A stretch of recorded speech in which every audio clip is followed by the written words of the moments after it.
This is Chicago. Doors open on the left at Chicago. Welcome to Chicago. Welcome to Chicago. Welcome to Chicago. This is Chicago. Doors open on the left at Chicago. Welcome to Chicago, coming from the 606 Media Studios. This is the TCSF podcast with Big Z in the house. We got JC Dynasty Fantasy Football, and episode 223 is brought to you by 606 Media, True Chicago Sports Fans, and Grit Clothing Company. Don't forget to go to gritclothingco.com and get your official TCSF podcast t-shirt. Search for keyword True Chicago and use our promo code TrueFan15 for 15% off your entire order. That is TrueFan15. Go and get your shirts now. If you're watching on Facebook, YouTube, Twitch, if you're listening on your podcast app of choice, hit that subscribe button, hit that favorite button, rate us 5 stars. That's right, smash it. Give us some nice comments on there, some beautiful, encouraging words that'll shoot us up on the charts. We really appreciate that. And you can also support the show with a monthly subscription at anchor.fm/True Chicago Sports Fans. Go over there and click on the support button, and you can subscribe for as little as 99 cents a month. We also have 2 other great shows on the 606 Media lineup. We have Impossicated with Big Z, myself, where we dive into guest live stories and pretty cool and adventures with these guests. So there's 10 episodes up there. I'm working on season 2 as we speak. So again, every episode features engaging discussions and interviews with fascinating people and a healthy dose of humor. So go ahead and subscribe to that channel as well on YouTube, or if you're listening on a podcast app, go ahead and make it one of your favorites. And then we got Steven and Sean with No Water in the Weekend, a pop culture forward podcast that dabbles in funny trivia, film, television, music, and Chicago-centric news and happenings. They're actually working on it right now. They're recording right now. So I'll probably jump off when we're done with this and jump onto their show, and that'll be out tomorrow morning as well. And, Ivan's doing his thing over with the TTNL guys. So once he's done with there, maybe he'll pop in, maybe not. Who knows? But without further delay, this episode is 223. What can Brown do for you? Properly named because he is the new head coach of the Chicago Bears. So this week we're going to talk about the Bears' ugly loss to the Detroit Tigers, to the Lions. Same jungle. 2023 loss to the Lions, same city. Yeah, and the fallout of the firing of Matt Eberflus and the ascension of Thomas Brown. We're going to talk a little bit of Bulls basketball. They just finished playing in the Cup this weekend. They took a loss, but there apparently is a fire sale going on with the Chicago Bulls where they're shopping all their assets, as we've been saying for about 2 years now about this. So we'll talk about that. The Cubs add an arm to rotation, and we'll have some feedback on that. We'll let the Cub fan take the lead on that one, but we'll do all that, and we'll do a little bit of what you're watching or stirring the pot. Depends how we feel at the end of the night. I don't know. Stay tuned, you'll find out. So again, Bears lose 30 to 20 or 20 to I don't even know what the score was at this point. Was it 2023? 2023. 30 seconds left. There's no play coming into Caleb. He's hitting his headphones like I don't gotta play. He gets a play. He changes it, calls an audible to try to win the game because apparently the play that they called was not adequate for what was going on. Because he noticed he didn't have enough time because the piece of crap coach Matt Eberflus didn't know how to manage his time. We've seen that for the last couple of years. He doesn't know when to call a timeout, doesn't know when to challenge. There's 30 seconds. You could have called a timeout. You could have spiked the ball. You could have done 10 different things, and it just wasn't done. So that led to the demise, and I don't know. What was your impression of that last game on Thanksgiving? Oh, God, where do I even begin? Let's see. Beginning of the game, thought we had no chance. I mean, we were down, big by halftime, and then here we go. The Bears are a second-half team. Why they can't perform the way they do in the second half, in the first half, beyond me. No idea. But they like to come alive in the second half, and they, this is the third or fourth game that they've come back and put themselves in position to win the game in the fourth quarter. and leave it to the coaching staff to screw us over. And, this is, to me, the Matt Nagy, we need to find the why. Listen, if you haven't found the why by now, it's you. You are the why. So, therefore, once again, Matt Nagy, hey, he's sitting here saying, he's holding Stevenson accountable for the play in Washington. Well, that's fine.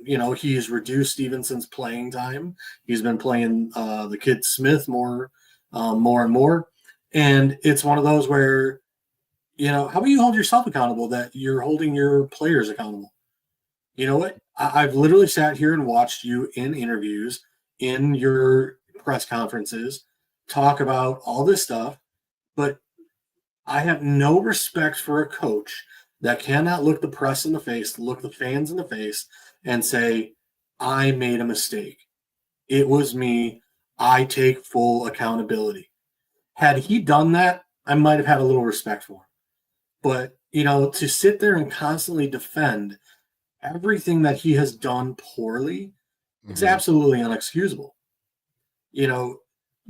Not going for the field goal and then not calling timeouts, not doing this, not running the extra play to get 3-4 more yards on that field goal. Again, they may have still blocked the field goal in that Green Bay game. But you know what? We had time on the clock to run one more play and get the ball at least a little bit closer. Again, it's just poor decision after poor decision. And you see from the players that Jalen Johnson said his piece in the locker room before Eberflus was fired. And basically that tells me that these players are sick and tired of the coaching staff, basically putting the blame on them and not taking accountability themselves. Yeah, obviously, if you have players in week 2, 3, 4 coming out and saying, hey, you need to coach us harder, Mercedes Lewis leading the charge, a guy who has 19 years in the league, pretty much telling you, hey, you guys are a clown organization and you're not holding these guys accountable. You're running these Mickey Mouse plays that are not working. You need to hold these guys accountable and make them do what you're telling them to do. If the Emmets are running the asylum, it's not going to work out well, especially because Eberflus is not a leader of men. That's what they were looking for. When they were looking to hire Eberflus, it was, we need a leader of men. Eberflus, he's got a nice haircut, got a nice beard now, bought a nice house up there in North Shore. But I don't want to say that, he's done a pretty good job with the defense, but the problem is he's a defensive coordinator, right? He's a good. Right, exactly. There is a large difference in this league of someone who can call plays and run a defense, run an offensive coordinator, and someone who can oversee everything. Right. Because that's the thing is, head coaches, they have to oversee hotel rooms, scheduling, everything, all of your game day stuff, all of your practice, all your meetings, you have to be involved in so much as a head coach. And that's where, sometimes you have these head coaches that they can't deal with everything.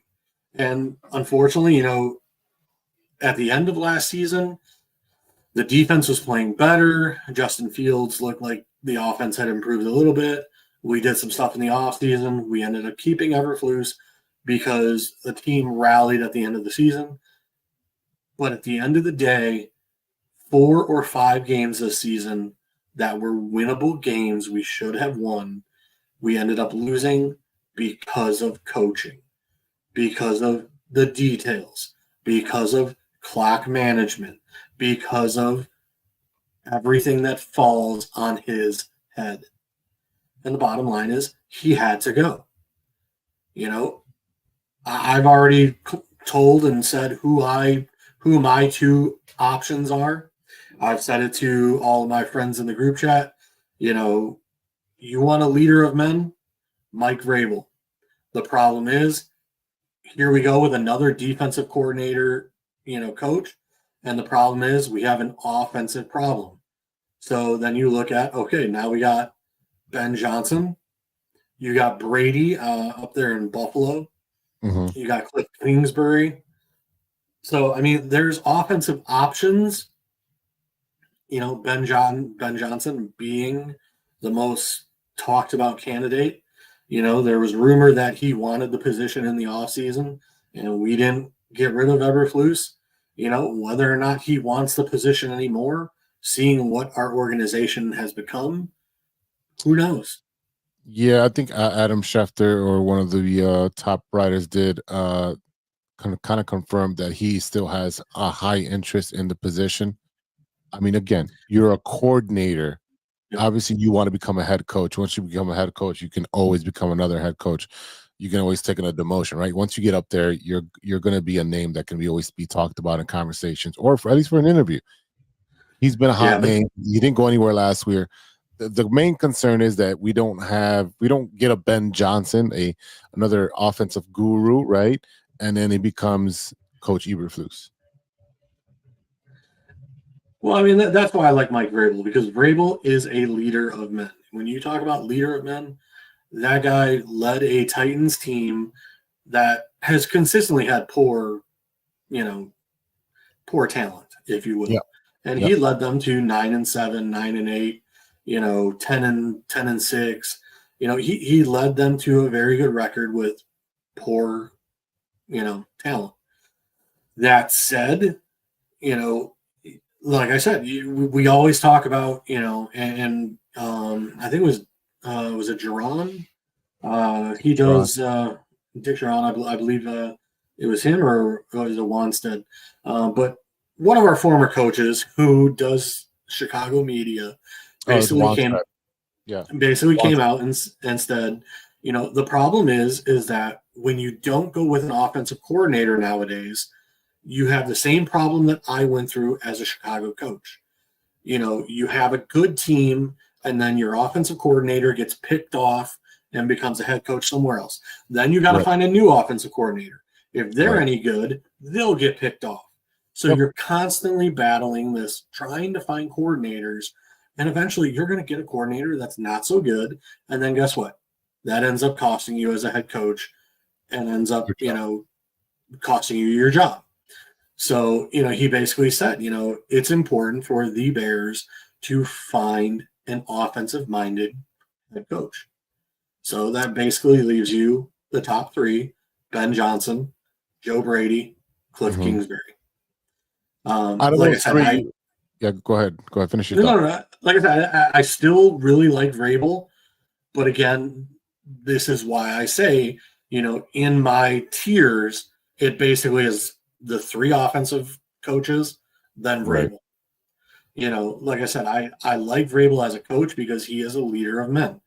The problem is that then you have an issue of what's our offensive identity going to be year from year. And that's the problem. Detroit has gotten very lucky because Ben Johnson should have had a head coaching job 2 years ago, if not at least last year. And he said, hey, you know what? The Lions are in a position we could potentially win a Super Bowl. I want to bring that to Detroit. He stayed on with Detroit. He did not take a head coaching job last year. So, like I said, this is where it becomes, and I think Ben Johnson, because of his success with the Lions, has the ability to pick and choose the team he wants to go to. Yes, the Bears are the most attractive because, again, like you don't want to go to a team like the Saints where they have a $90 million cap issue and they're going to have to start cutting and doing some crazy stuff. The Bears have a very good cap situation. We have a good talent situation. Yes, we need help in the trenches. We all know that. We know we need offensive line help. We know with Billings out, we need defensive tackle help right now. We need another edge rusher. But we are in a good cap space. We are not leveraged to the hilt. Caleb doesn't need to be paid for another 4 years, 50-year option, all that stuff. We have, again, it's a very attractive thing. Now, I did read something where Keenan Allen has said, I would like to stay either in Chicago or I'm going back to LA. He basically said those are the two options in the offseason when he becomes a free agent. He basically said, I want to stay here in Chicago or I'm going back to LA. Those are the two that he said. He's had a pretty good second half of the season right now. He kind of started off a little rocky with the injuries and so forth. But Caleb seems to use him as a safety valve, and he's been good. He hasn't been great because he's had some balls thrown through his hands and he's just not there. And I don't understand how Caleb doesn't throw like Brett Favre at 100 or Aaron Rodgers with 100 miles an hour throw. And these receivers have these sticky gloves on. I don't understand how it hits you in the hand and you're dropping it as a professional wide receiver. But I think at this time, like as we are growing, you can get another, veteran receiver to come in and play that slot receiver, that possession receiver, without taking away from Rome Odunze's growth. And that's my biggest concern is Rome Odunze's growth. Yes, I definitely agree. And, Keenan definitely, as he ages, you do, as an aging player, I mean, you had Anquan Bolden, you had a bunch of guys, like even Larry Fitzgerald. As he got older, they became a big body slot. Right. Their position changed, and they still dominated the league because they know how to get in and out of breaks. They know how to get separation in short yardage, and that's Keenan's specialty. I know we had another person on this podcast that seems to think that Keenan Allen is a downfield stretcher. That was never Keenan's play. No. Keenan was a 5-yard to 15-yard player, and he is very good at getting separation with cuts, and same thing as Cooper Kupp. It's like option routes where he just knows where in the defense how to cut, how to get open, and find open space. Mm-hmm. So to me, he is the perfect guy to help Caleb develop. Now, again, can we afford, 20 to 24 million that because he's going to want to get paid. Like I said, I don't know that in the open market that someone's going to want to pay Keenan Allen, I think he's pushing 33, 34. Yeah. I mean, he's up there in age. So, but the thing is he hasn't really fallen off yet. His playing ability and the fact that he is such a precise route runner keeps him to where he is going to be productive for at least a couple more years. Right, but at that point, you let's say you do want to re-sign him, you do want to bring him back, you want a veteran presence, another veteran presence on the receiving core, but he plays 8 games a year. Do you want to pay full price for a guy who only shows up for half the season? If you could sign Keenan Allen for 18 to 22, I would do it. 18 to 22 for 1 year? Yeah. Oh no. Yeah, the going rate for these wide receivers is $30 million now. He's nowhere near that top tier. He is productive enough and has shown that DJ Moore, yes, he's great and everything, but when you go watch these games, Caleb is throwing more to Keenan Allen than he is to anybody else. So, like I said, that relief valve for Caleb, it's pretty important. And again, yes, it's unfortunately it's stunting the growth of Odunze right now. Mm-hmm. But I mean, Odunze has kind of been hit or miss recently. When he's throwing to Odunze, it's not usually the prettiest ball. It's not usually very good looking. So, I think I would have to go down. Yeah, so he's making $20 million this year. Mm-hmm. Amari Cooper making $20 million. Chris Godwin $20 million. Brandon Cooks $19. Deontay Johnson in Baltimore $18. Christian Kirk $18. Jerry Jeudy $17. Cortland Sutton $15. Tyler Lockett $14. Darnell Mooney $13. You could have had Darnell Mooney for $13 million. Wow. I would take Keenan Allen all day over. I would Darnell definitely Mooney. take Keenan Allen. I mean, that's why his value is that low. Yeah. I'm just looking at at the bottom of the barrel kind of guys that that I was looking for. But yeah, there's really not. As the further down I go, it's more rookies and so forth like that, second year guys that are not making a lot. Jamar Chase, would that be something that'd be more intriguing rather than Keenan Allen? I don't think you can pry him away from Cincy unless he is utterly tired of Cincinnati, because I mean they basically have the same record as us. But I mean, Jamar Chase with Joe Burrow, and I think that Cincinnati will pay Jamar Chase the big money. I think he'll be looking at $30 million a year. So it's Yes. one of those where, if you're looking for a wide receiver, I'd be looking at and again, I don't know if they're free agents yet, but your Elijah Moores, your Jahan Dotsons, because those guys are more of the true slot type players. Okay. You get a guy like Elijah Moore off Cleveland. I think he would be a great option for a slot player for the Bears.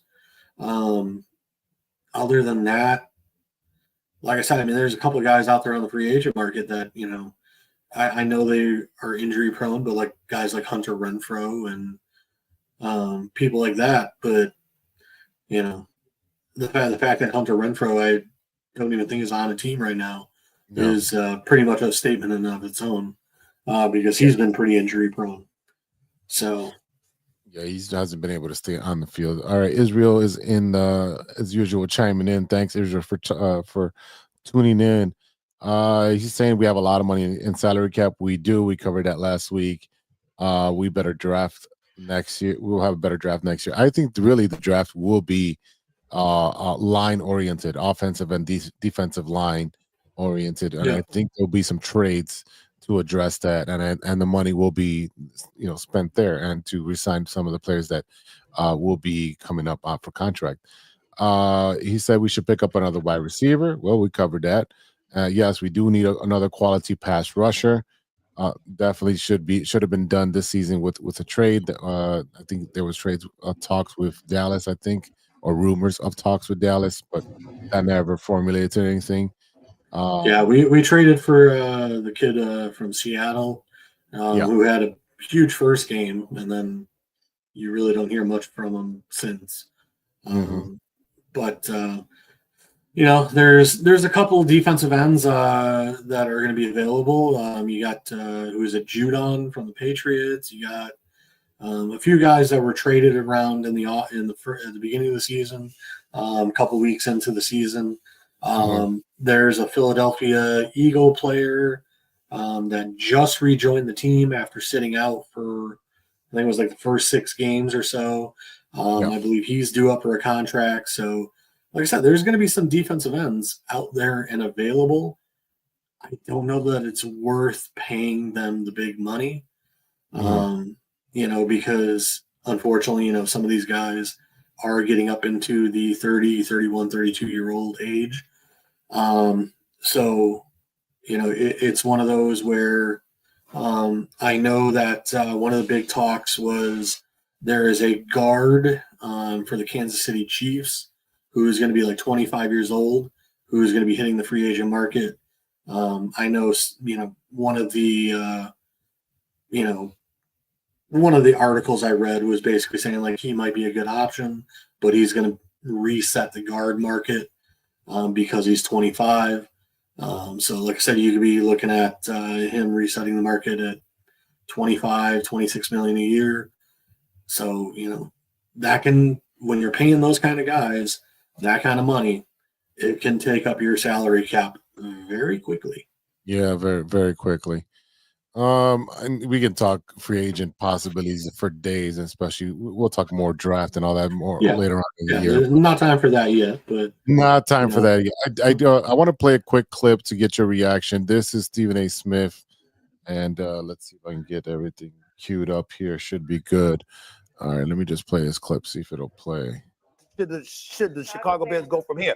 I'm going to throw out this name, Shannon. You ready for this?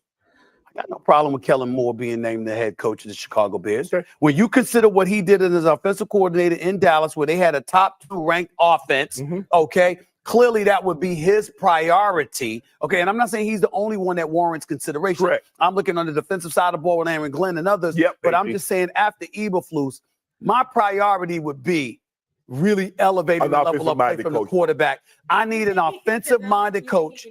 I think he can do that. And listen, Cliff Kingsbury should be considered. Yeah, he should be considered for the job as well. All right, so you got 2 names there, really quickly. The offensive coordinator from Dallas and Kingsbury. Yeah, we already talked about Cliff Kingsbury. Right. He was already that coach of the Cardinals. Unfortunately, the Cardinals, while he was there, kind of like we were talking about Mike Vrabel, you have a lackluster, talent. He had Kyler Murray, which was great, but other than Larry Fitzgerald, they had no wide receivers to throw to. Their defense was not very good. So, even though he was winning in some of the seasons he was there, it was not very good. He did get let go. And, he came out and said that he learned a lot from his first head coaching job, which, sometimes the second time around, it is better. Bill Belichick was not that great of a coach his first time around. Second time around, goes to the Patriots. He's all of a sudden he's a Hall of Fame coach. Sometimes, like I said, it's just, is what it is for head coaching. Sometimes, like we said, you're so focused on certain things as a head coach that you let other things go to the wayside. Like I said, we talked about like your scheduling of practice, your scheduling of meetings, your scheduling of, hotel rooms and hotels and travel days and all these decisions that, need to be made as a head coach, that you start worrying about even stuff in game. You start worrying about, challenges, and then you miss something on the field. You got somebody talking to you on the sideline, one of your assistant head coaches, and then you miss something on the sideline. Right. So, it's all that stuff where, your first go around, you learn a little bit, maybe it didn't work out for you, but now you have an idea of like, hey, this is what I really need to focus on if I ever get the opportunity again. So like I said, as for Kellen Moore, listen, he was in Dallas. He left Dallas. I forget where he is now. But I'm sorry. I don't think he's that good, because, he had a pretty good year with Dak Prescott, but he left the Cowboys, or was let go from the Cowboys. And, Mike McCarthy basically took over play calling because he didn't like how Kellen Moore was so pass happy and not really running the ball. Well, now you look at Dallas and go, what running back do you have to run the ball? So, it's one of those where, yes, Kellen Moore has been semi-successful, but I don't think he's ready to be a head coach. And that could be the case, but I think right now, and I mean, this is comparing apples to oranges, and no, Israel, we're not going to Bill Belichick route. No, we're just not doing that. He would be a leader of men, but he would be a leader of men, but yeah, no, he would want too much control, and that's not going to happen in the Ryan Poles and Kevin Warren regime. So, if we could convince him to give up that control, because let's be honest, like the reason why Bill Belichick is not in the NFL right now is because of his drafting. Like, yeah. Dude, look in the mirror. Like you have some of the worst drafts I've ever seen. Like, just let me handle that. You worry about head coaching, and let, like, you know what I mean? But at the same time, I think Bill Belichick has too much of an ego to let that go. So yeah, and the Bears haven't had a headstrong coach or a person of that magnitude since Ditka. Everyone else has always been a teddy bear. So, like I said, you want a Bill Belichick type? Go get Mike Vrabel. Yeah, and I don't think they'll do that. I don't think they want a strong personality like that will clash, that will say, hey, this is my team to my roster. And that's not going to happen. The way they say everything's a marriage, and Kevin Warren's really in charge because, and I'll get to this in a second, but I want to stay on my same train of thought here. It's apples or oranges, but the comparison of you have to interview everyone possible that is available to you. The White Sox, they had their manager search, and they went and got their manager, and they did it over 2-3 months. They interviewed or vetted over 75 people and interviewed so many people. They did a due diligence. Did they go with a young manager? Yes, they're rebuilding. We don't need a young manager. We need an alpha male to come in the room and hold everybody accountable and have the balls to say, hey, you're not pulling your weight. You're sitting down. You're getting benched for, not paying attention during the final game, play of the game, stuff like that. You have to hold these players accountable. They're craving it. But the problem is, if you get an alpha male, you're looking at Mike Vrabel, Bill Belichick. You're looking for those type of personalities that we, with the Bears, I've seen that they don't want that. While they do pivot from manager to manager, you see how, they go from one side of the pendulum to the other side. They just do not get it right. And maybe it's a Chicago thing. And we've talked about that as well, where we have all these coaches and managers that are just inept. But definitely the Bears really, really need to do their due diligence by interview as many people as possible, by getting information from these coaches that are on other teams on how they are perceived.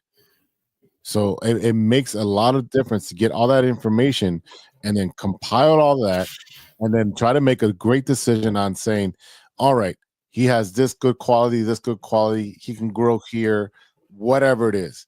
But you've got to make the best decision to not waste Caleb Williams' talent, because that window is open. And it's not going to be open for very long while he's on his rookie contract. You have also, your wide receiver on rookie contract. You have Cole Kmet still in his prime of his career. You just signed DJ Moore.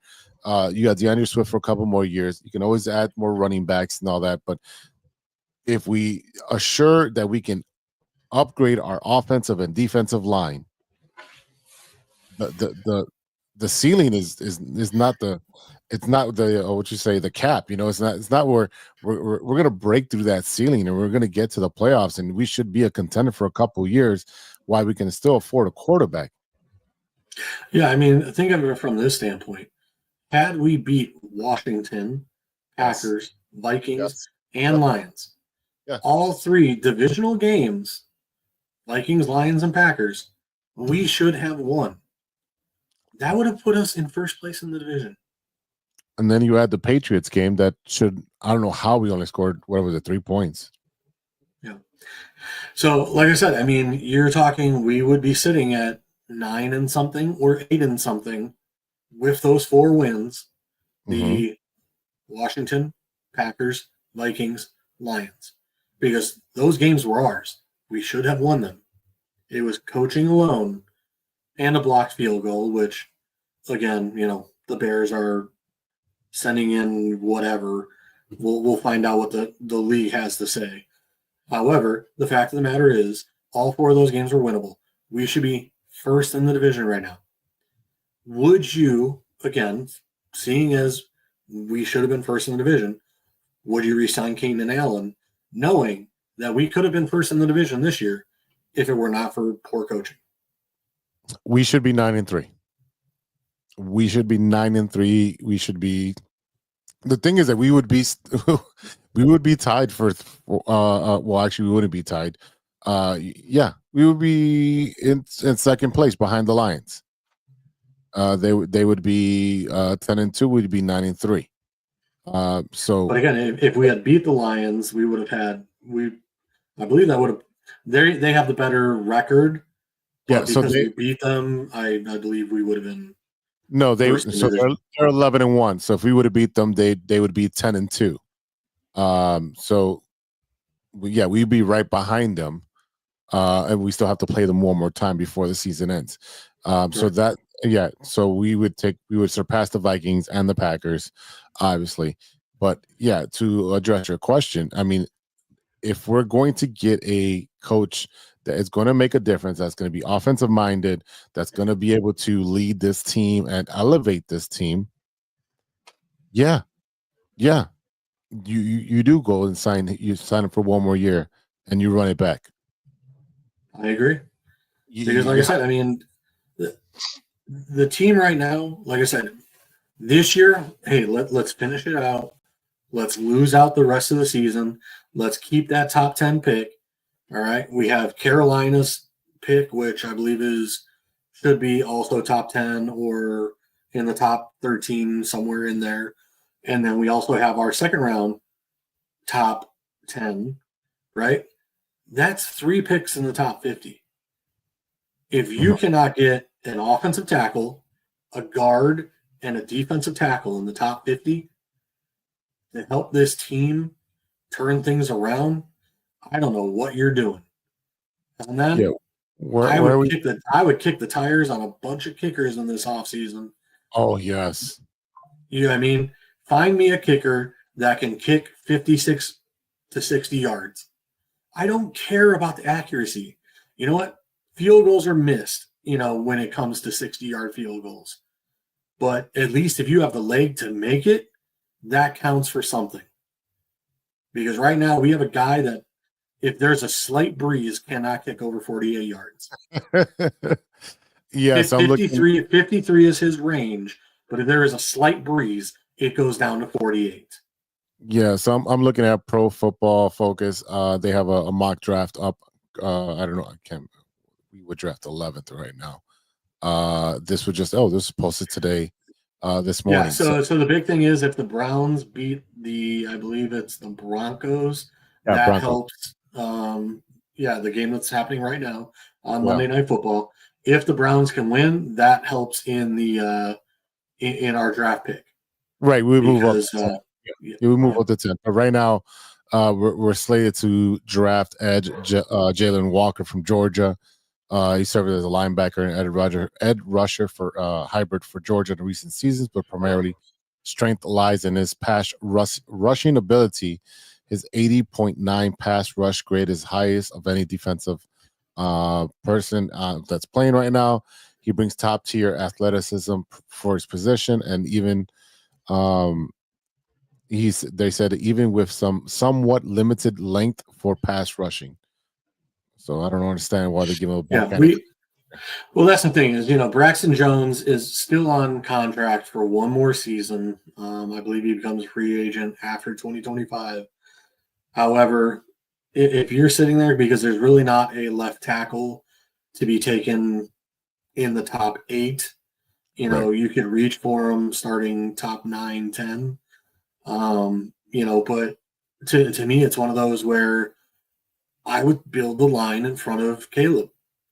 Look, we can get an edge rusher, as a Darius Smith, someone will be out there on the free agency.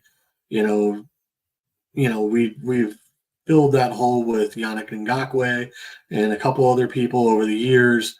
Like I said, there's going to be some edge rushers that, would fit the bill. And that's the other thing is, what head coach are we going with? Are they sticking with a 4-3 or are we going back to a 3-4? Yeah, it depends on the coach. Right. Because now we're talking a whole different defensive scheme. Correct. You know what I mean? So this is the other problem is, we're sitting here talking about players in the draft. Well, some of these players may not fit the new scheme. Right. So, we're going to have to wait a little bit before we start talking. But again, to me, you've got to start talking about offensive line for sure. And I know there is a tackle out of LSU that is like the guy at 10 to 15 pick range. You have the Texas tackle Kelvin Banks Jr. You have Will Campbell from LSU. Those are the top rated tackles that are top 8. Yeah. So, like I said, I know the LSU kid is somewhere in that around 10 range from a couple of the mock drafts I've seen. So it's one of those, if you can walk away with your, even though Braxton is on 1 year left, if you can walk away with a tackle, that is your future. And, hopefully will never be that high a pick again. You take your tackle for the next 10 years. Yeah, definitely. Before we close out the Bears, I know they had their press conference today. They had it 3 days later after they fired Eberflus and named Mr. Brown as now he's had 2 promotions in 2 weeks. It's wild. It's wild. He did good at offensive coordinator. We'll see what he's got as head coach. Right. Yeah. So you had Kevin Warren going up there. He looked like this. They get to the podium, they're sitting out the table, and Kevin Warren's a big dude. He's bigger than Ryan Poles. And Ryan Poles looked like, the kid that got in trouble and he's at the principal's office with his dad. It looked exactly like that, because he looked like, shoulders are kind of just like down and, hey man, I got in trouble, man. I can't play tonight. So that's what it looked like when I was watching it. My guess is behind the scenes, because all the rumor was Poles was not going to move on from Eberflus. So I think he wanted to get rid of him a while ago, but it looked like management and ownership did not allow it. He wanted to fire him like 3-4 games ago, and they're like, nope, we're sticking with it. We're sticking with it. And that, that's why you saw Eberflus do his post conference, and then hours later get the can, because they were in discussion while this was happening. So Kevin Warren said that Ryan is young, he's talented, he's bright, he's hardworking. He's done everything in his power on a daily basis to bring a winner to Chicago. I'm confident in Ryan. My faith remains strong in Ryan. So pretty much just saying Ryan Pace is still here. He's not going anywhere.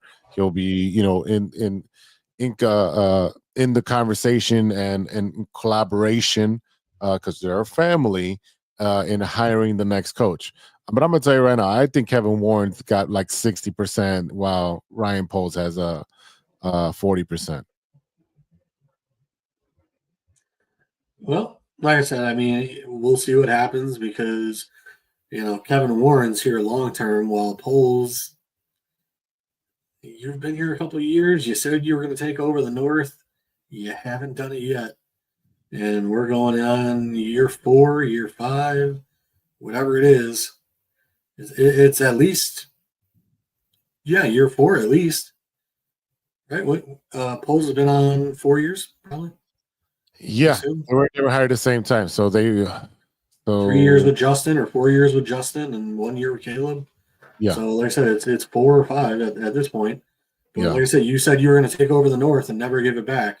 Oh, Thor's in the house. Year 3. There you go. Yeah, good to see Thor in the house. Izzy. Yeah, we're not doing that. He's already. We also look at we talked about Thomas Brown being promoted again. Now he's interim head coach. Essentially, he's vying for this job. But will they do the same thing that they did for the White Sox and Grady Sizemore? Like, hey, we're just going to give you the job for the rest of the year, see how you do, and then we're going to hire someone else. That's what I do see happening. I don't see Thomas Brown being the new head coach of the Chicago Bears going into next season. I think, listen, unless he wins out and wins every divisional game to close out the season, that's the only way. And you know what? Especially right now, since they play San Francisco next, San Francisco's ripe for the picking right now with all the injuries. No McCaffrey, no quarterback, no wide receiver. I think they had like 20-something players on IR right now. So they are ripe for the picking. So that's going to be a winnable game. I'm not guaranteeing victory. Let's not go there. But definitely that's something that's going to be in his favor and his first NFL head coaching job against another team. But who else? Chris Beatty was promoted from wide receivers coach to offensive coordinator. Defensive coordinator Eric Washington will take over play calling duties that were handled by Eberflus. So lots of changes that coordinators that really didn't have, especially Eric Washington, who was just defensive coordinator in name, but wasn't really calling any of the plays. And then Chris Beatty being moved up, which is great for him. Yeah, I mean, we'll see. I don't know much about Beatty. Going from, like I said, these guys are taking multiple position promotions, so we'll see what they can do. I mean, at this point, a wet paper bag could be better than Waldron, and Bag. like I said, we'll see what happens. Like I said, Thomas may be the leader of men. Like I said, he could win out the rest of the season, and then we're stuck between, okay, what do we do? But I still think even if he wins out, you still have to go with the coordinators that are proven commodities. And maybe you say, hey, Ben Johnson, hey, do you have room for him on your offensive staff? Because we think this guy's something, look what he did for us. Like, he nearly beat you, Yeah. That's definitely something that, because he's jumped 2 positions. Yeah, he can't be any worse. You're right. He jumps 2 positions. So, yeah, you're not going to stake on that. No, he's going to go back to being an offensive coordinator. Excuse me. And definitely that would be something where, you know what, he's earned the right to be an offensive coordinator. So, that's what I said. Like, you go to Ben Johnson and say, hey, we really like this guy. We would love to keep him on the staff. Where are you at? Who are you thinking as your offensive coordinator? And again, you don't want to pull like the Mike Ditka thing and, Buddy Ryan and, do something like that. But I really think, like, if you can hold on to this guy, I mean, he's proven his offense is much better than Waldron's. So either way, he's going to get his shot as an offensive coordinator somewhere. Whether or not it's with the Bears, we'll find out. But that's where we stand.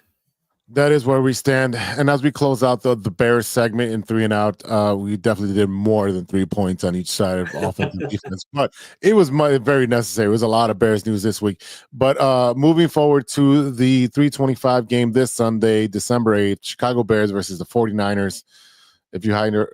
Pat's Thor said, if we hire defensive-minded head coaches, he could stay. Yeah, but I really think they're going to go an offensive coach. So we got San Francisco and we're over there. We're going to play in some nice weather. What is your prediction for this game, JC? I think the Bears have a very good chance right now because, San Francisco is kind of my second team from the fact that I basically have the entire San Francisco team on my fantasy team. Debo Samuel, Brock Purdy, and Christian McCaffrey. So, but that being said, Christian McCaffrey is out for the rest of the regular season. There is potential he can come back for the playoffs.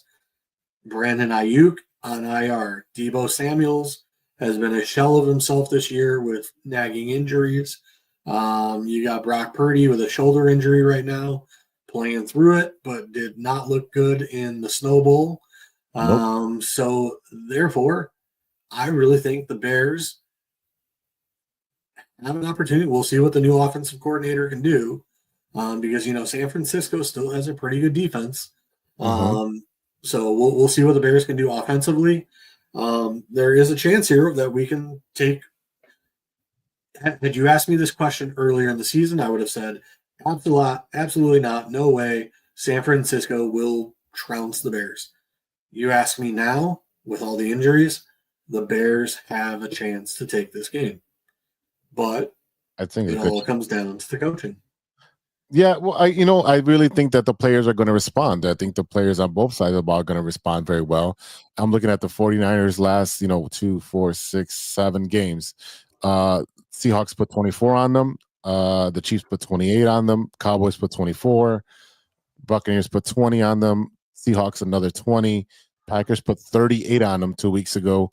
And the Bills in a Snow Bowl, like you just mentioned, put 35 on them. So their offense has been anemic in the last 3 games with 17, 10, and 10. And our defense has been getting shellacked in the last 2 weeks. And maybe weather had to do with it because it was Packers and Bills, and they're both playing in cold weather. maybe that has something to do with it. But I really think keep in mind Brock Purdy was out last week with a shoulder injury, came back this week, still had symptoms of the shoulder injury, but played through it. But again, you do not have Brandon Ayuk, Deebo Samuels. Like I said, he's getting 4 or 5 catches a game. Be prepared for Deebo Samuel heavy run game. I think with Christian McCaffrey and Jordan Mason is also on IR. Yep. For San Francisco, I think they're going to use Deebo Samuel more in the run game. That basically leaves Kittle as the only viable option as wide receiver. Yep. They have Jennings, which he's been dealing with injury all season as well. Like I said, the San Francisco is not doing very well. For a team that has been the epitome of consistency and offensive production, this year they are really struggling because of the injuries. Mm-hmm. So like I said, I see this as a very winnable game. Yeah. You have a score? Let me go Bears 27. Let me go San Francisco 17. Okay. I go Bears 30, San Francisco 24. So either way, we both picked the Bears to win. So if you want to check the line, maybe take the points. I don't know. I don't know anything about betting. That's Serge's forte. I'm not that good at betting. Don't take my word for any of that. I think it'd be a good time right now to take a break. We'll give JC time to gather his thoughts on his team, the Chicago Cubs. We're going to come back and talk some Cubs news, and then we'll follow it up with some Bulls talk about some trades. So we're going to take a quick break, and we'll be right back after a word from our sponsors. Hey, true Chicago sports fans, show off your Chicago pride with some fresh clothes from Grit Clothing Company. At Grit Clothing, they create that simple yet classic style that represents that Chicago Southside lifestyle. From t-shirts to hoodies, hats to glassware, they've got you covered. Grit has everything you need to represent your Chicago pride. So do it right now. Check out gritclothingco.com and use the promo code TrueFan15. TrueFan15. For 15% off your entire order. Let me say it again. That's gritclothingco.com and use the promo code TrueFan15 for 15% off of your entire order. What up? It's Martin Moreno, and you are listening to True Chicago Sports Fans Podcast. Welcome back to the TCSF podcast with Big Z featuring JC, Dynasty Fantasy Football. And it's time to talk a little bit about the rest of the teams in-house. But let's start off with our beloved Chicago Cubs, who have actually made a acquisition today, according to a bunch of writers for MLB and so forth. We have the Cubs adding Matthew Boyd, who pitched for Cleveland. He's been signed for a 2-year contract worth up to $29 million. $29 million with $1 million in incentives. The team has not confirmed the deal, but it was reported by John Heyman this morning. So he looks like to be joining the rotation. Boyd turns 34 next year. He had Tommy John this past August of the year before that, and then signed a 1-year deal with the Guardians in June. So he comes in with a 2.72 ERA with 46 strikeouts and 13 walks. That's pretty much what he did last year. I mean, this is just another veteran arm to put a stopgap, in my opinion, to the rotation for the Cubs. What's your reaction to this? Not really much of a reaction. I mean, 2-2, and like I said, I believe he's is he lefty? Yeah, left-handed pitcher. So I mean, that's something you always need in a starting rotation and/or relief. Is a left-handed pitcher. So I mean, coming off Tommy John surgery, I don't know how many years removed. I'm not really familiar with Mr. Boyd here. Hopefully it's 2 years removed. Yeah, that's what it'll be at this point. So anytime you get further removed from the Tommy John surgery, the better it is. Like I said, hopefully we can see some improvements. Hopefully, he can be something better than Kyle Hendricks in the rotation. Yeah, I mean, Kyle Hendricks at the end of his rope, but he's also a veteran of 10 years. He's pitched for the Blue Jays, the Tigers, the Mariners, and the Guardians. But he has been injured over and over and over, and that's kind of the theme with him. He's been injured so much, and then he just had the Tommy John. Going to be almost 2 years removed from that. He's got a 4.04 ERA, almost 200 strikeouts, 6 to 9 walks. And over he has got 202 innings. Yeah, I'm looking here. Games he's pitched in 182 games. Yeah, he's got a 46 win to 69 loss with a career 4.85 ERA. The WHIP is a 1.31. So again, it's nothing really to write home about. No, I'm looking. Basically, he really hasn't pitched that many games since. No, he hasn't. He's 2019. Right, 51 innings per year because he's been injured so much. So I don't know how much of a reliable arm he's going to be because they already have Justin Steele and Shota Imanaga as their lefties at the top of the rotation. They have Jameson Taillon, Hassan Assad, and then the final starter. It's going to be a toss-up unless they sign someone else. It could be Wicks. Unless they move his position to coming in as a long relief, or no, they're signing him as a starter. Well, so we'll see if he stays a starter again.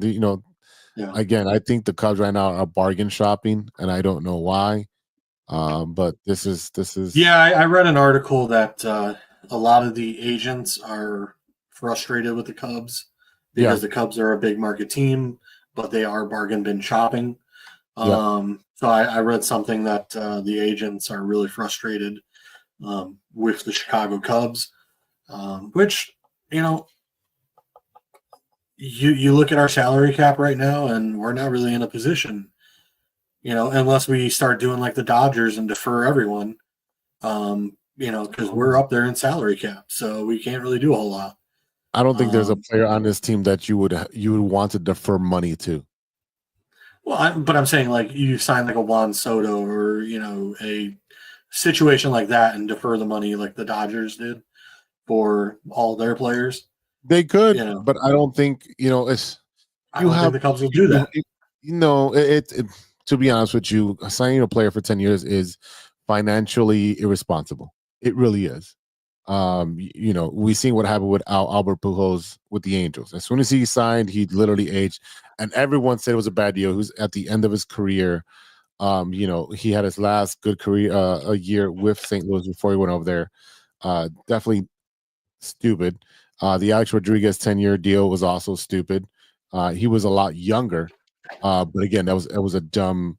To me, it's a dumb thing to do because the player has all the power. I'm injured. I don't got to play. It's guaranteed. You can't trade me unless I approve it. It's not. It puts you in a bad position.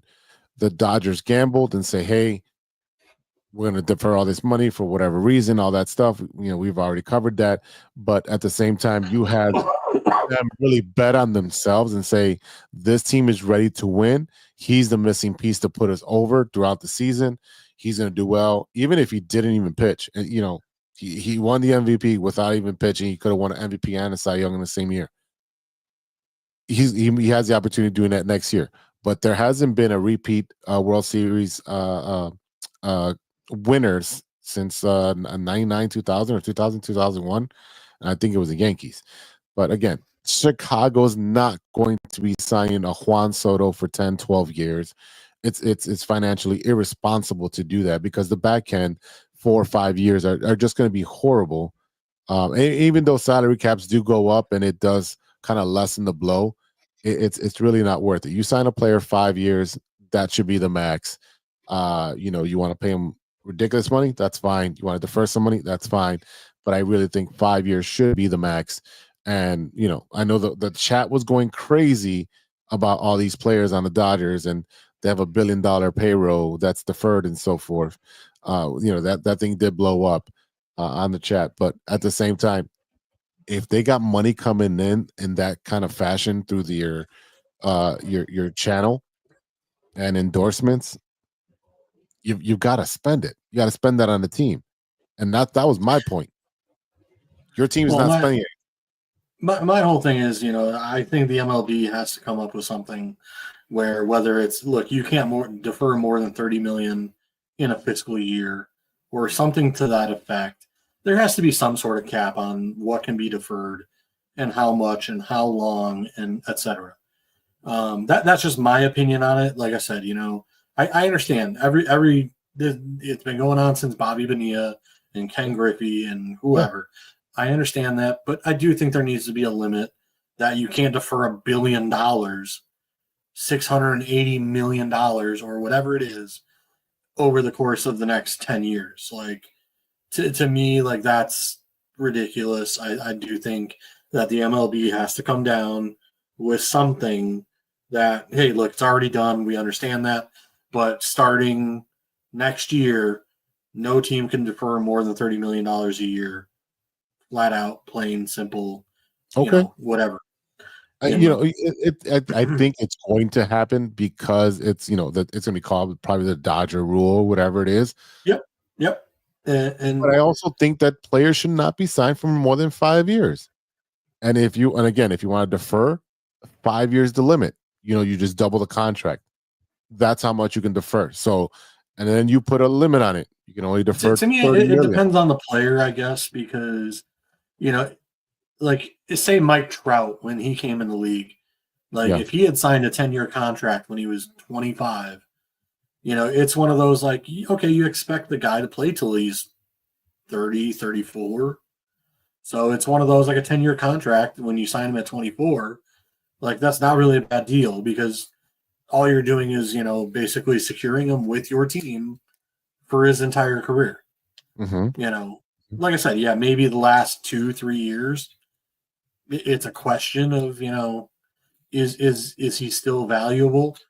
But for 10 years, he gave you the best of, when he was of the age of, in his prime. So, it's kind of one of those, like the Kansas City Chiefs and Pat Mahomes. He's on a 10-year deal. So it's one of those where I guess it depends on the age of the player and the particular player, in my opinion, of how long a contract, even 7 years, 8 years, something to that effect. When the guy is, 24, 25, 26, especially like a pitcher who can, go until they're, 34, 35. Yeah, pitchers don't do well with long-term contracts because they're so oftenly hurt.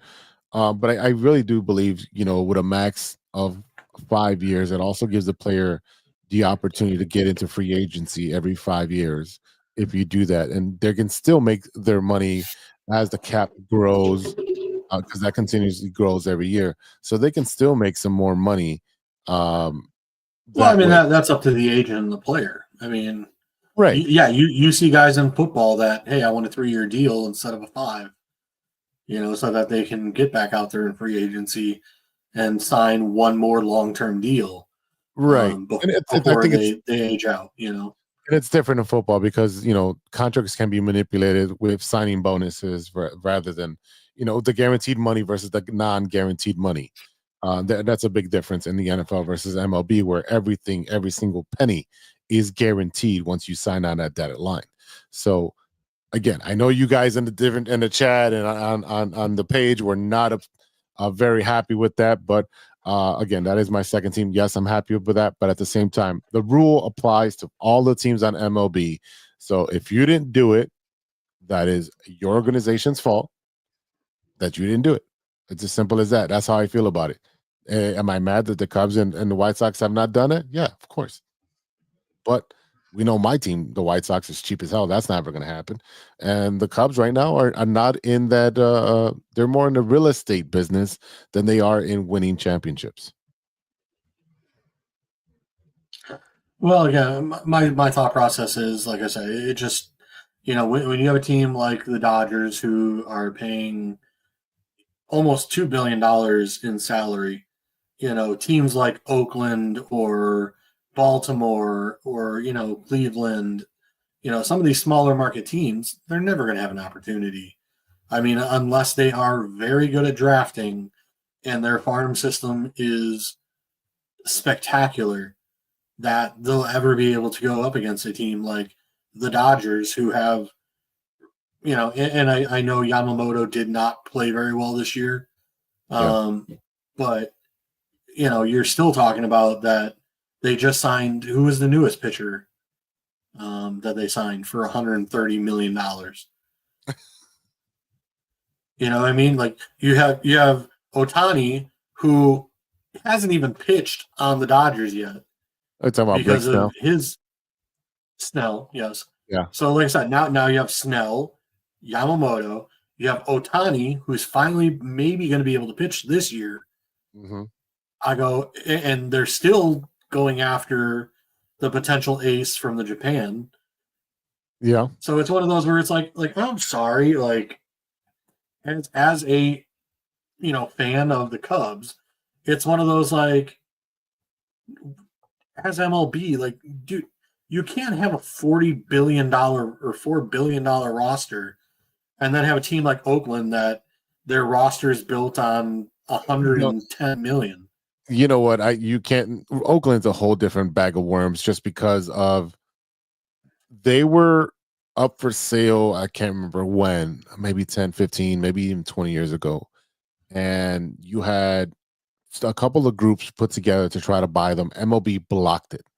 The good old boys blocked whoever it was. It was a couple of former players, and it was a group of people that put some money together.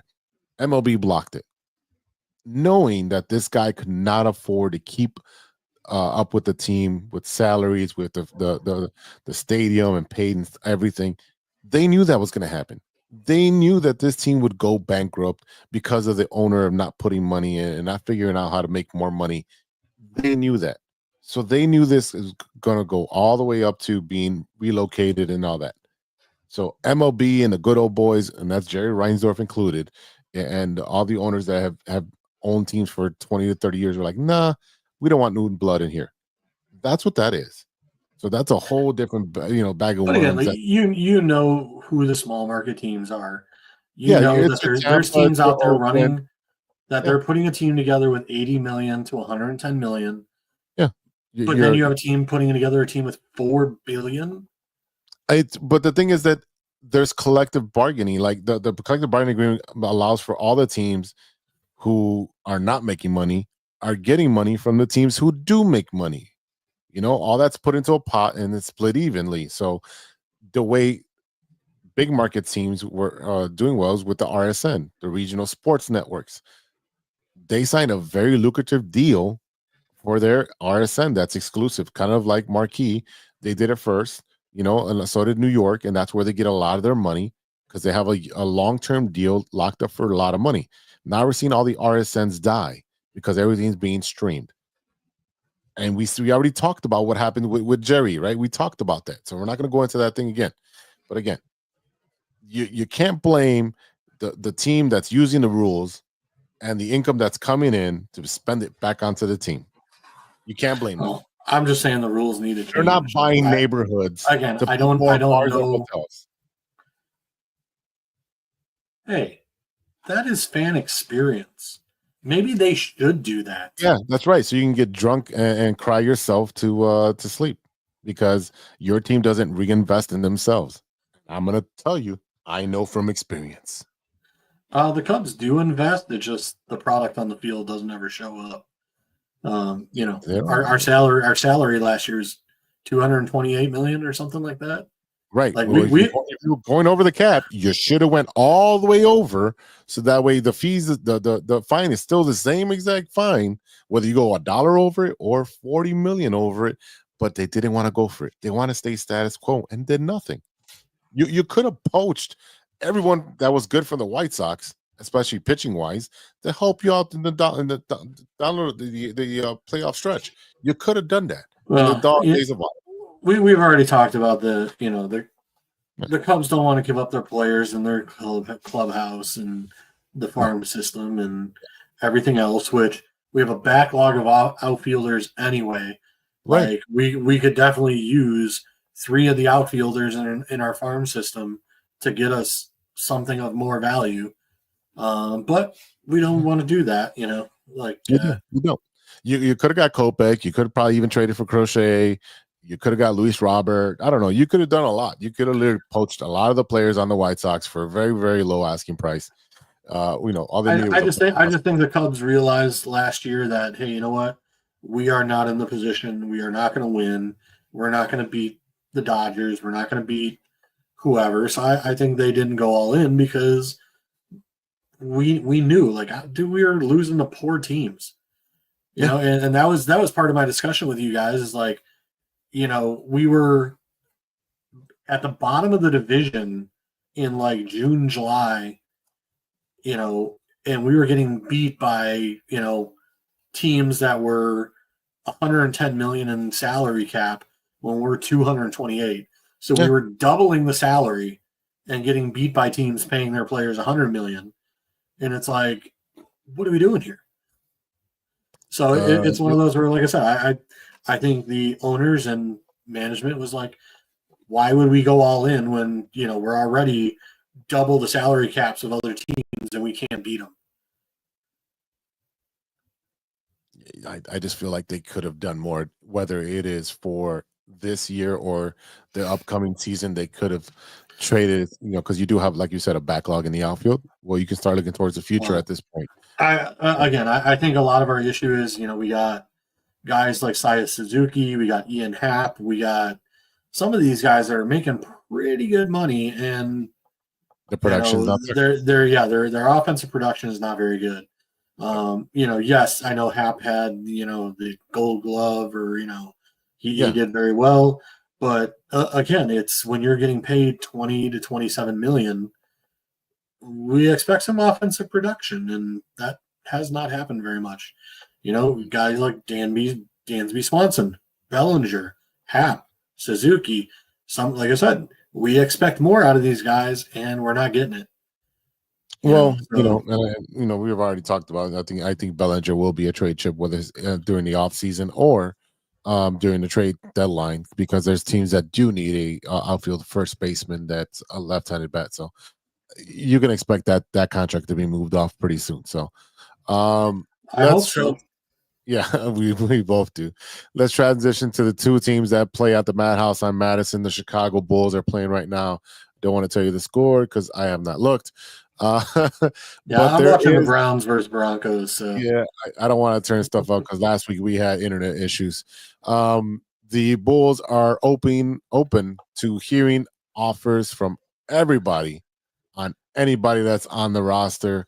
So looks like, you know, the 2 main cogs that will be look to be moved. It's going to be Nikolai Vucevic, who I saw that the the starting asking price was 2 seconds, and I was like, that's a little low for a guy who's playing an all-star level at this point. He's a double machine, good clubhouse guy, total professional. Again, you put him on a winning team, he's gonna do well.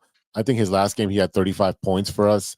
He had double. So again, if he's used correctly, you focus the offense around him. I think he's a valuable piece. You know, I would say you get a first round pick that's, you know, maybe 4 years down the road. So whatever I don't know what the limit is on the NBA, but 2 seconds. This is the Bulls team that traded their second for cash. You know, I don't understand what 2 seconds is going to do for us if we're very poor at drafting. Zach LaVine, that's a little bit different because of his contract being so big, and the Bulls do not want to take on big contracts on the way back. They want expiring contracts and draft picks. They want to go young. So I don't know how that's going to look. I know it's super early in the season. There's about 2.5 months before we get to the trade deadline. That's in February, I believe. But there's definitely it's definitely a time right now that I feel they need to do it now before the competition for the trade market gets everyone else gets involved. You need to trade while they're hot, while they're healthy, and they're producing, so you can get the maximum return. And that way you can tank for Cooper Flag. Is that his name, right? Cooper Flag? Yeah, at this point, I don't think we have a chance at Cooper Flag.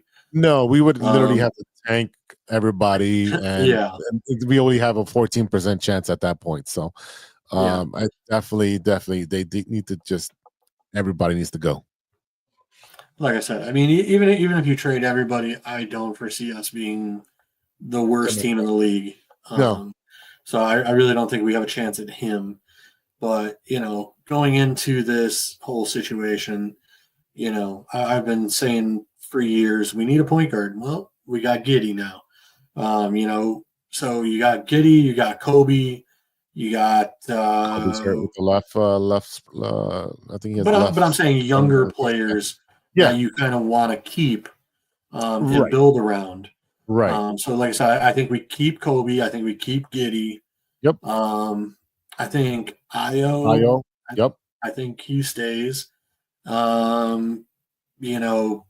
Pat Williams, it's already come out like they want to trade him.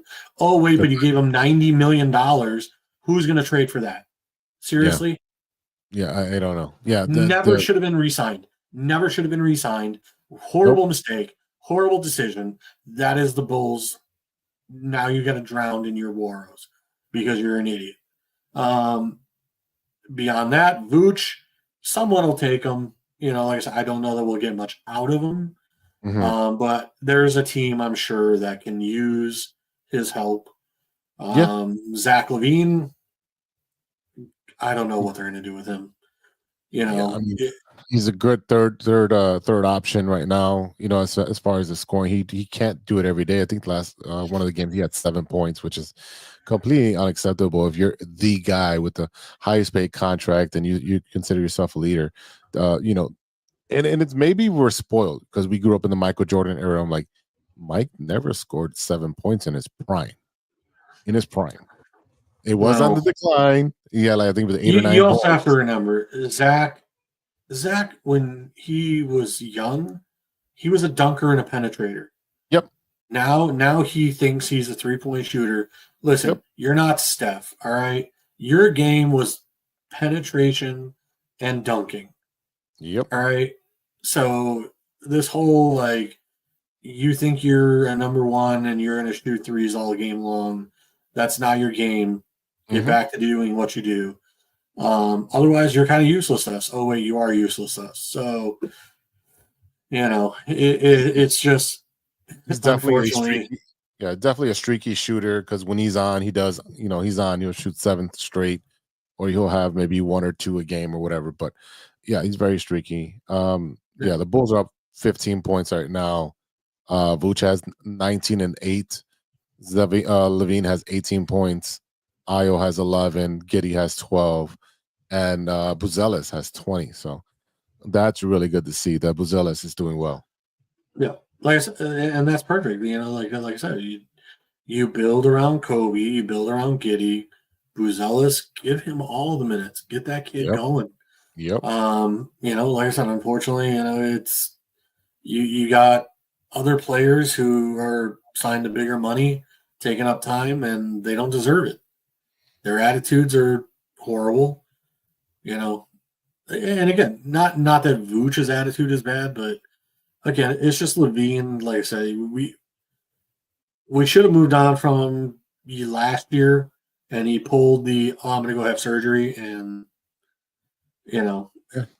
don't think he won't do the same thing again this year. Yeah, I wouldn't put it past him. Definitely wouldn't put it past him. Let's switch over to the other team that we went to go watch this past Sunday, the Blackhawks, who I think score was 6-2, I think. 6-3. 6-3. Yeah, the Blackhawks took it on the chin, 6-3. But the 606 guys and all three scores by the Blackhawks were in penalty minutes. Power plays. Power play goals. Unfortunately, a lot of mistakes in that game that we attended. Passing was terrible. A lot of times they were throwing it where they thought someone should be, and that person was not there. Columbus, just outclassed them, outcoached, whatever you want to say. They're losing Columbus 3-1 was right way now. more disciplined in their spacing. The Blackhawks just looked like a less talented team, in which they are. They're at the bottom. They're actually right now. They are the worst team in the NHL with 18 points. That's 8 wins, 14 losses. That's 18 points. They're the worst by 1 point right now to someone in Eastern Conference. That is the Canadians. So, they're vying for the number one. Like I said, going into the game against the team, the Blue Jackets. Blue Jackets. I think they were 10 wins. We were 8. So I was hoping for a semi-evenly matched game that where it was like, all right, this will be a decent game to watch. Two lower ranked teams going against each other, but no, Columbus, even though they are only 10 wins, they outclassed us. Like I said, it was just you're watching Columbus running their sets and their plays versus the Blackhawks running their sets and their plays. And like I said, it was like the Blackhawks were the chickens with their heads cut off. Like I said, it was a guy trying to pass a puck and whiffs and the puck is still at his feet. You had that 2 or 3 times by the Blackhawks. You had, like I said, outlet passes that were going places, and there was no Blackhawk there to, accept the pass. It was just like, who are you passing to, man? Like, there's nobody there. So it's like either there was a breakdown or I don't know what. I don't think we have the talent level at this point. Especially like I was watching on defensive sets, like they're just standing 4 or 5 feet away from the offensive player who has the puck, and I'm like, pressure them to get rid of the puck. They'll make a mistake. You move the ice down. I get what they're doing, but at the same time, they're playing on a zone defense instead of coming up on top of them. But you're not a good team. You've got to apply pressure so that other teams start making mistakes, and you could take advantage of them on the transitions. You've got to move a little bit faster. Again, I can't blame everything on the goalie if the defense isn't doing their job. Yeah, I'll also say this. For whatever reason, the Blackhawks went, even in the Tays and Kane era, went to speed and smaller players, and we were watching the game, and I'm like, there's not a single guy on the Blackhawks that can lay a hit. So not at all. There's nobody on there that you would be scared of. As far as intimidation wise, size wise, there's no one on there. But, AC is dying us on over here. But it was a great time to hang out with you, see you in person. I got my my jersey. Been a while, so finally got my jersey, got my name on the back. Yeah. There it is. It's a beautiful jersey, and really appreciate it. I got mine hanging up behind me right here. Yeah, I got Serge's somewhere, and it's over there in storage. I already put it away because he has to come to Chicago, how he says it, before he can wear it. So, it's Blackhawks. Go support them. It was almost a packed house. There were some empty seats, but it was a 2 o'clock, matinee game, and I understand it was Thanksgiving weekend. There's football going on, so there was a lot of support, I would say, for a team that's at the bottom of the standings. Rather, if it was one of our baseball teams, you would see that particularly empty. So a lot of families, a lot of younger fans, which is always good to see. Kids and everybody enjoying the game. I think being as they're not a very competitive team right now, it's good for the fans that can afford to go to a game, take their kids. have a good time. And, that's what it is right now. Like I said, we talk about expectations of a lot of the Chicago teams. And, we talk about the Cubs, they should be performing better. The Bears, they should be performing better. The Blackhawks, we know what they are. We know they're rebuilding. We know they have probably another 2 to 3 years before they'll be playoff bound again. Yeah. And I think we know what it is, and we're more excited for them being a rebuilding team, knowing the expectation and being okay with what they are, because like I said, we know, hey, you know what? We had our good years with Kane and Taze and whatever. And unfortunately, the team kind of sold out those years for, to win the championships, which, hey, we won 3. We can't complain with that. No, you've got 3 and 5 years with them building it the correct way. And it's a lot harder in hockey because there's a hard cap with how much you can spend. And it's not a very big cap either. No, I think if I remember correctly, it's like under 100 million. Yeah. I think is it 88 million? And I think the Blackhawks salary cap right now is 68 million. So, it's something to that effect of, It is 88 million this year. So, I mean, that's not a lot. No, it's not a lot. There was a lot of discussion when we talked about the cap about baseball, and I posted it on there. A lot of people were saying, I think Tommy, one of my friends who moved to Florida, was saying that it has to be like hockey. I'm like, that's gonna be hard to do. It's hard to put the genie back in the bottle at this point. The genie's already out of the bottle. It's hard to put it back in there.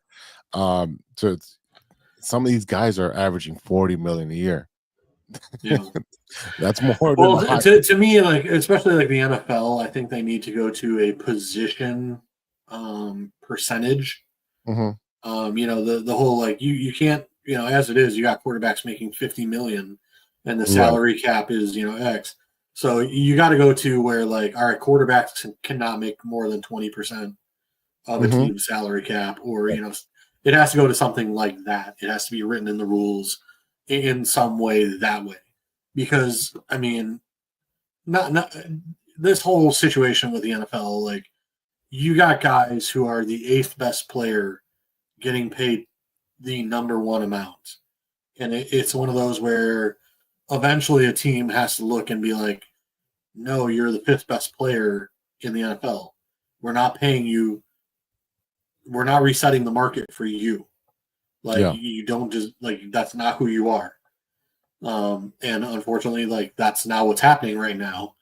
You have some teams that are trying to make that argument with particular players, but then you got other teams that are like, no, we'll happily reset the market for any player.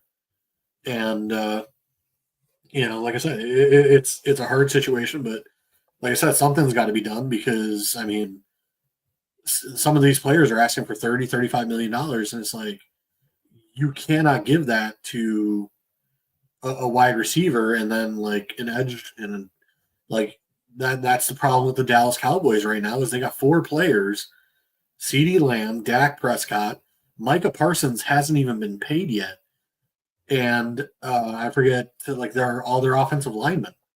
Like, there's no way that 5 guys can take up half your salary cap. And you still have to fill a 52-man roster. Like, yeah, hockey doesn't have a 52-man roster, but, I mean, considering what their salary cap is, I mean, you're talking most hockey players make, anywhere from 10 million to 14 million if they're good. Like, great, I'm talking great players. Right. Or, like, your average player makes $2 to $3 million a year. So, that said, getting back to the Blackhawks, I do think we need a goalie. But that's like the finishing touch. Once you guys are like, once the team is like ready to win, either you draft a young one and grow up with him, or I think that's part of the problem, is, like, we haven't drafted a goalie in a couple of, like, you think about it. Crawford was really, not that good a goalie, to be honest with you. I think it was a lot of the defensive people in front of him, Bufflin, Shaw, Keith, all those guys who were in front of Crawford made him better than what he was. You need your goalie to get hot during the playoffs or on the road to the playoffs and the playoffs. If they can start standing on their head at that point, it's just like baseball. The hottest team is the one that usually wins the World Series, right? You have to get hot at the end of the year, and you ride that through the playoffs. It's not. It usually isn't the best team with the best record that gets there. So I think for goalies, it takes that while to get used to it. And if once the team gets on a run and they're able to stand on their head, your Patrick Waugh, Corey Crawford. Yeah, and that's a big thing is like you never really hear like when the NHL draft comes around, you always hear about wings and all the like defensemen and all this, but you really never hear of like a top goalie. No, so it's one of those where I'm sure it's a rough position to play, but it's one of those where I would really love for the Blackhawks to get like a top 5 goalie and have him long term, which I don't know that'll ever happen, but again, even during our years with Crawford, my one knock on him was like, dude, how are you so bad at the glove side? Like the glove side should be your best side. Yeah. And like,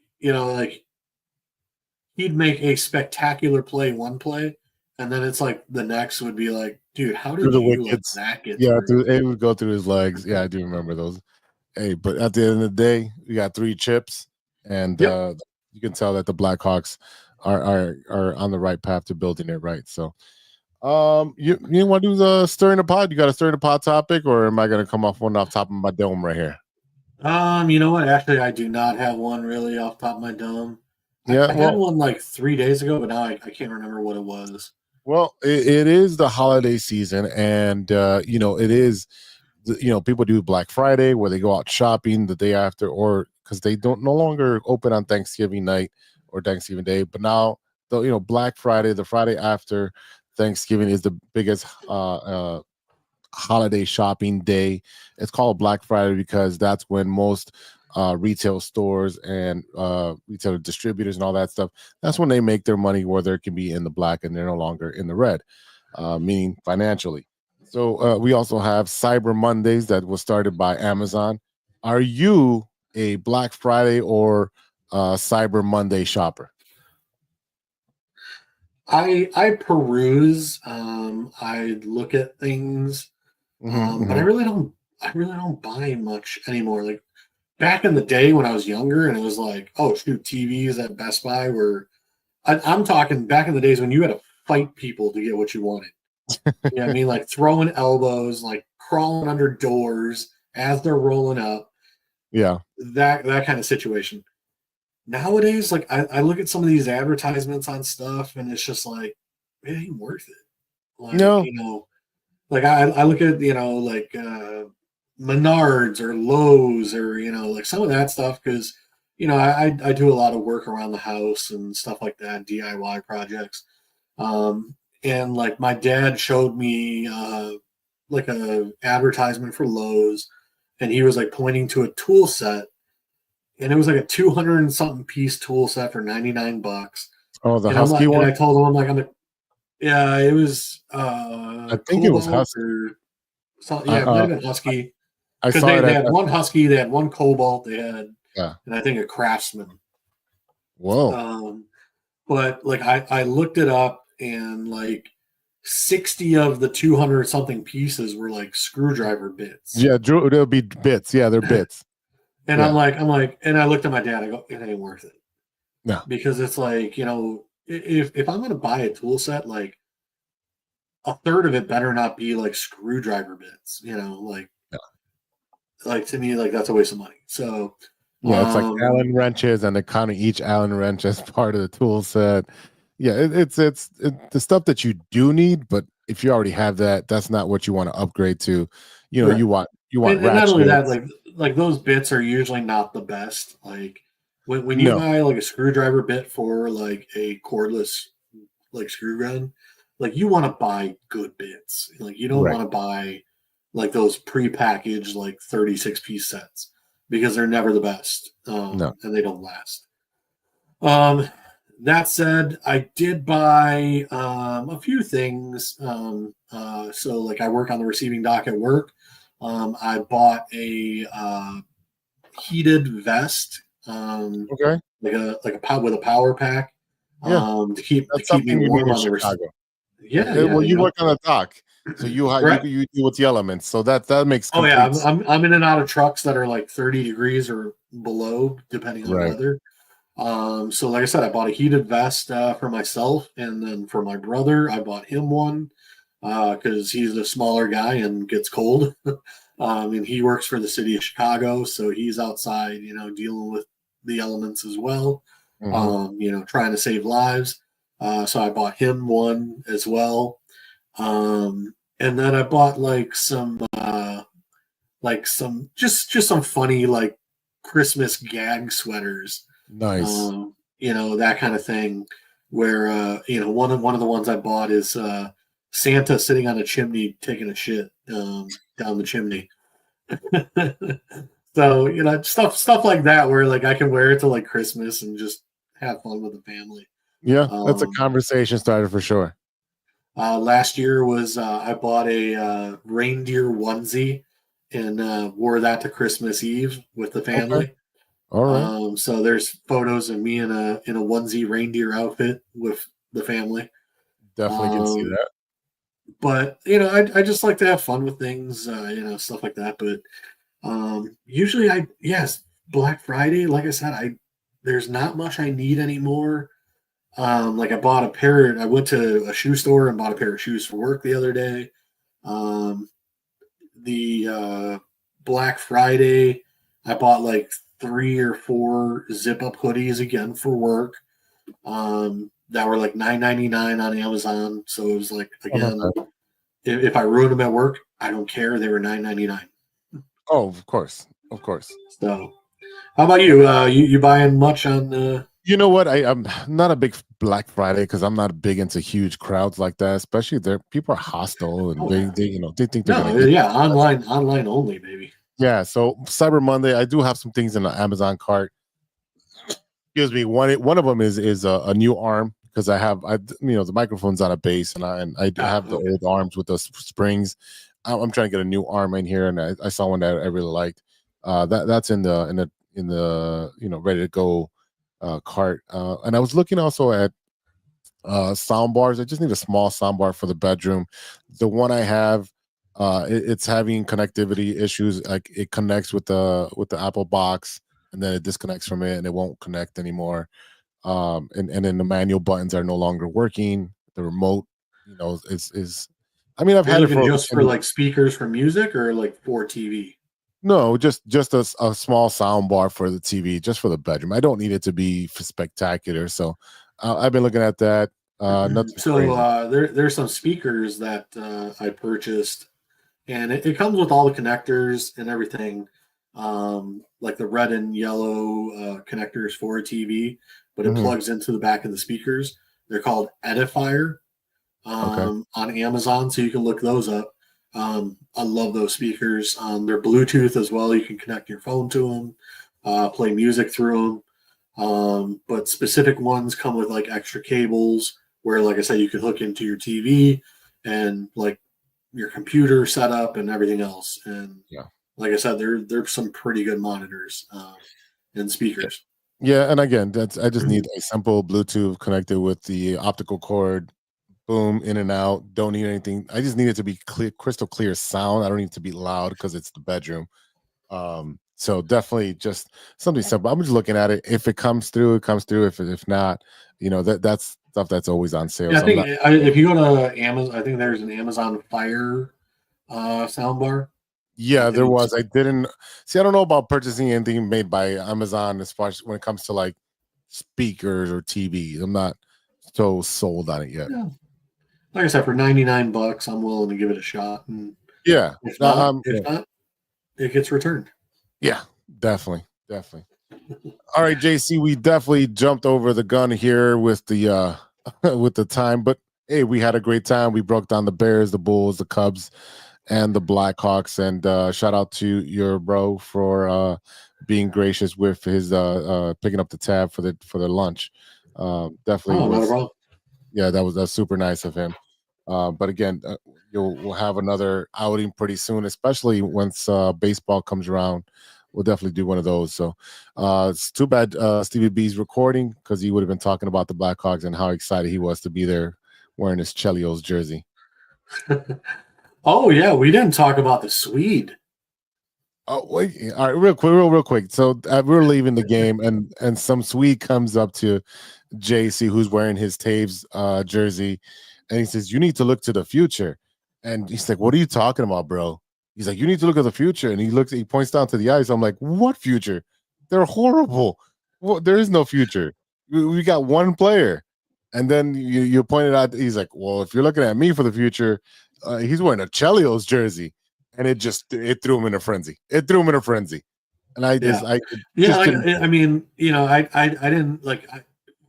Again, I was wearing an all red hat with white lettering, so I thought he was talking about my red hat and the political hat that is very famous, due to a president.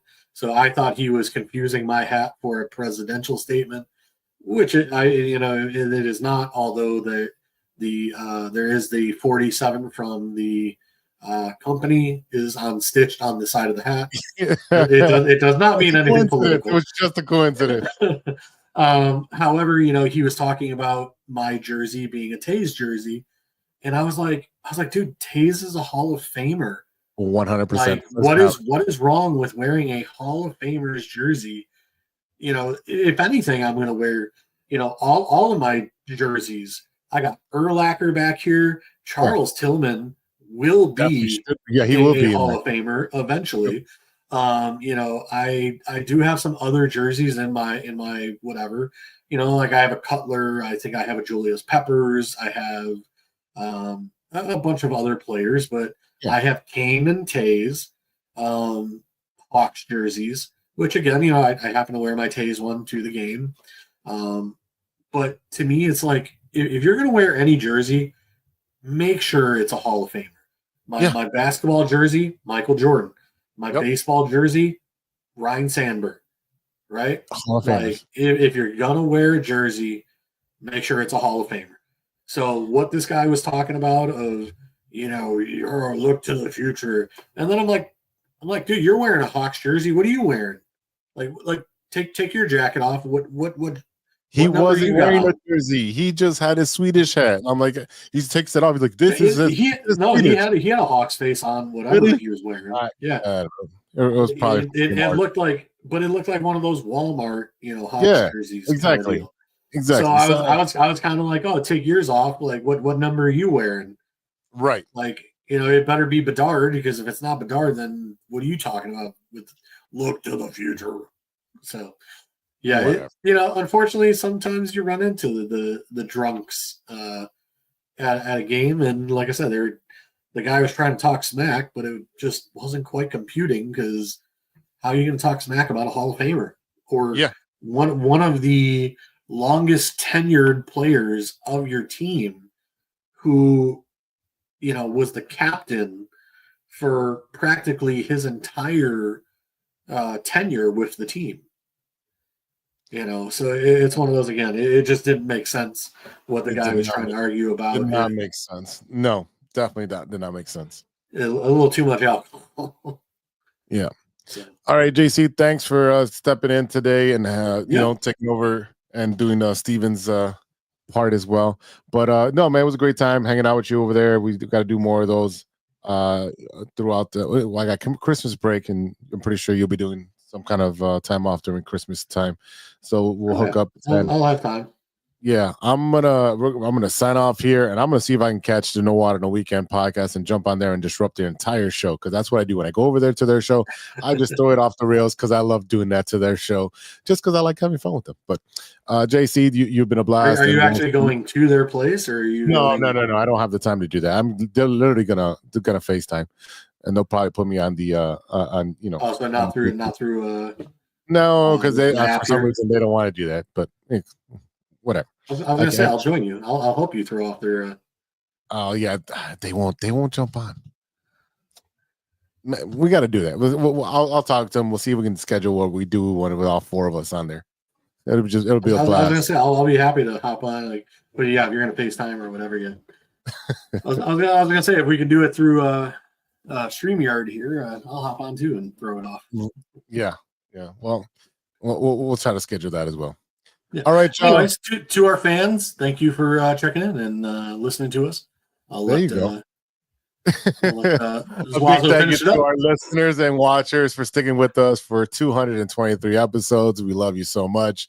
Thank you to our sponsors, 606 Media, True Chicago Sports Fans, and Grit Clothing Company. When you go to gritclothingco.com, you know what to do. Get a TCSF podcast t-shirt. Check us out. We're now on Twitch. Yes, we're streaming right now on Twitch. We're on YouTube. We're on Facebook. You can find us on Spotify, on iTunes. You can find us on Google Pods, everywhere. You can find us on Reels and TikTok. That's right. Oh yeah, I put a lot of Reels on TikTok, about 15 to 20 throughout the week. But you definitely chime in. You can find my socials are all the same at Big Z 606 Media Group. You can find JC at JC Dynasty Fantasy Football on the X. You have a topic to talk about, want to argue with us, you can email us at truechicagosportsfans@gmail.com. And for JC, I am Big Z, and we'll see you next time for episode 224. And until then, be good to each other for the love of sports.